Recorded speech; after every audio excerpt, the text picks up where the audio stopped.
Good evening, boxing fans, and welcome back. Am I the only one who's absolutely fascinated by the fact that when Bernard the Executioner Hopkins made his professional debut back in 1988, the President of the United States was Ronald Reagan? And as his career progressed, he went through 4 years of President George Bush 41, 8 years of President Bill Clinton, 8 years of President George W. Bush, 8 years of President Barack Obama, and now when Hopkins has what's being reported as the final fight in his long and illustrious career, he'll know who the next president will be in the ongoing race between Donald Trump and Hillary Clinton. Now, I don't know shit about politics, and I certainly don't know shit about boxing. This is Rummy's Corner. Mr. Gorbachev, tear down this wall. So ESPN is reporting that Bernard the Executioner Hopkins will be having the farewell fight of his long and illustrious career on December 17th when he takes on Joe Smith Jr. Hopkins will be just a month or so shy of his 52nd birthday, and this will be the first time that we've seen Bernard in the ring in over 2 years at that point, since he lost to Sergey Kovalev in a one-sided decision back in late 2014. And it's kind of funny thinking back to the fact that when Bernard's career started, that Ronald Reagan was the sitting president. I just find that whole thing mind-boggling. But I remember even going back to 2001, when then 36-year-old Bernard Hopkins was considered long in the tooth when he was going into his bout against Felix Trinidad a couple of weeks after 9/11. That's what people were saying at the time. Trinidad went into that fight as a huge favorite, and that was 15 years ago when they were saying he was too old. And you think of all the accomplishments that Hopkins has had since then. Think about everything he did after the age of 40, where he had the 2 controversial losses to Jermaine Taylor. He went on when he was 41 years old to take on Antonio Tarver. In another fight, he was a sizable underdog. At a time when Tarver had victories over Roy Jones, was considered universally among the elite pound for pound in the world, Hopkins moved up 2 weight classes. People weren't expecting much from this 41-year-old, and Hopkins went out there. He dominated Tarver, and he even managed to drop Tarver, catching him off balance in the middle rounds of that fight. And it was just a one-sided exhibition by Bernard Hopkins. And I remember there was talk of him retiring at that time, and that would have been a fitting way for him to go off, where he defied the odds, much like he had years earlier against Trinidad, in a bout that was historically significant in the sense that a long-reigning former middleweight champion jumped straight to light heavyweight and beat the man.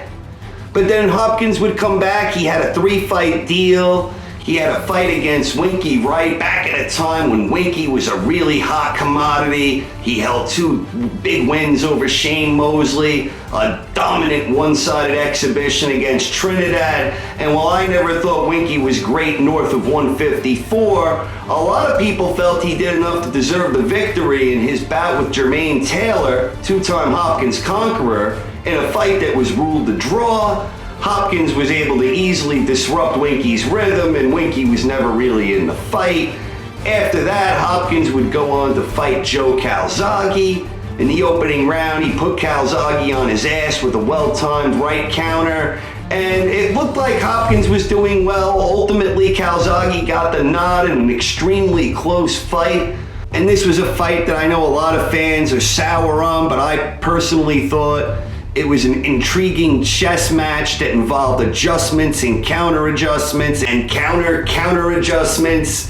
It was a good performance by Bernard. He fell short. Calzaghe proved his mettle by doing something few people have ever done, when Joe actually out-hustled and outworked Bernard in the championship rounds, something I don't ever recall happening previously.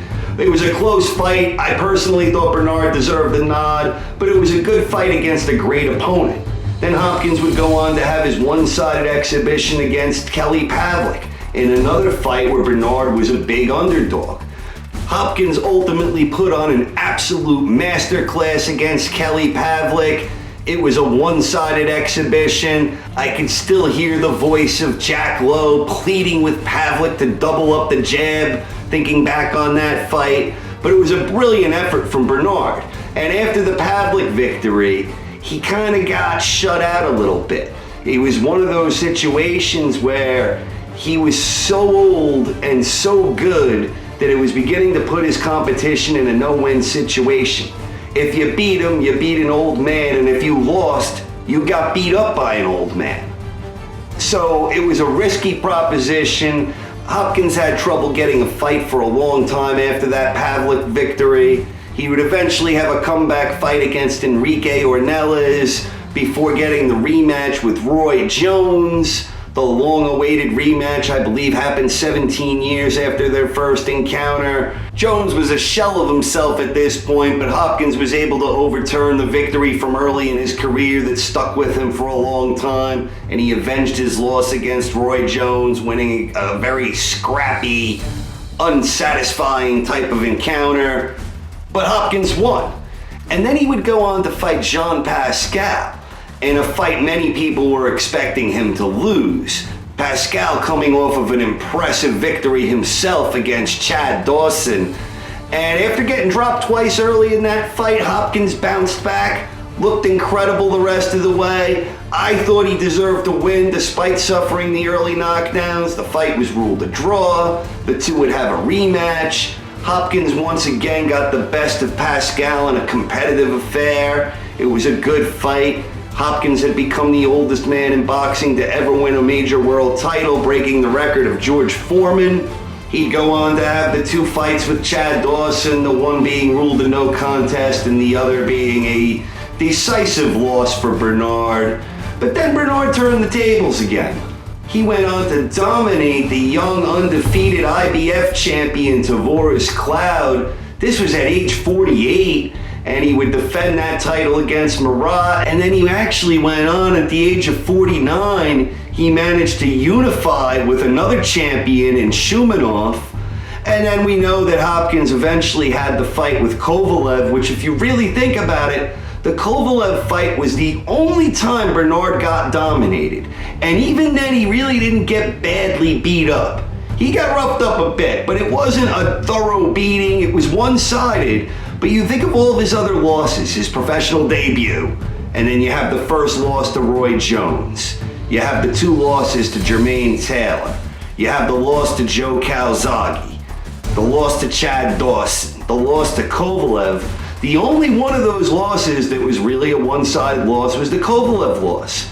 The other two were decisive, were Roy Jones the first fight and Chad Dawson their rematch. Those I thought were decisive wins, but Hopkins won rounds in those fights. And the other ones, you can make a case that Bernard deserved to win all those other fights. The two fights against Jermaine Taylor, the fight against Joe Calzaghe. I'm not saying he definitely deserved it, but this is all the stuff that Bernard Hopkins did after the age of 40. That's some pretty impressive stuff, people. So now Hopkins is going to fight this young guy almost half his age, Joe Smith Jr., who himself was a relative unknown not that long ago. It was a few months ago that he scored a shocking first-round knockout upset against Fonfara at a time when Fonfara was a legitimate top 10 light heavyweight, and Joe Smith caught him with a rocket of a right hand.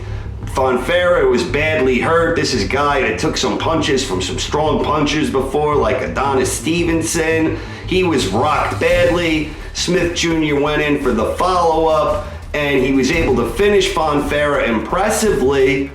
This is the guy Bernard Hopkins is fighting. Out of the ring, over 2 years by the time he fights. What does Bernard Hopkins have left? I don't know. He's fighting a guy who has a legit victory over a legit top 10 light heavyweight and who obviously possesses some cracking power. So I know Bernard was unable to secure a fight against one of the bigger name opponents he was probably gunning for in his farewell fight. But all the same, this is an intriguing prospect on the horizon, where you got a young guy with power against a guy who's ancient in any professional sporting standard.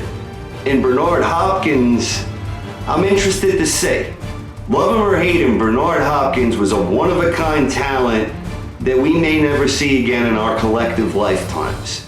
He was that good. There were flashier guys like Floyd Mayweather. There were more explosive guys with more concussive power like a Gennady Golovkin. But Bernard was a poster boy of consistency, hard work, dedication, and total commitment to his craft, where nobody ever gave Bernard anything. All he accomplished in his career was earned the hard way. Hate his style, love his style. He always showed balls and was willing to always fight the best. And win or lose, I'll be tuning in for Bernard's final farewell bout, if indeed it is his farewell bout. And I think the fans should tune in because, again, Bernard Hopkins, one-of-a-kind talent. We won't see another guy like him for a long time in this sport. This is Rumsfeld. Thank you for tuning in. Please stay tuned for the future for more episodes. And if you're not subscribed to my channel, please do so. If you already are, thank you for your support. Have a good evening, folks.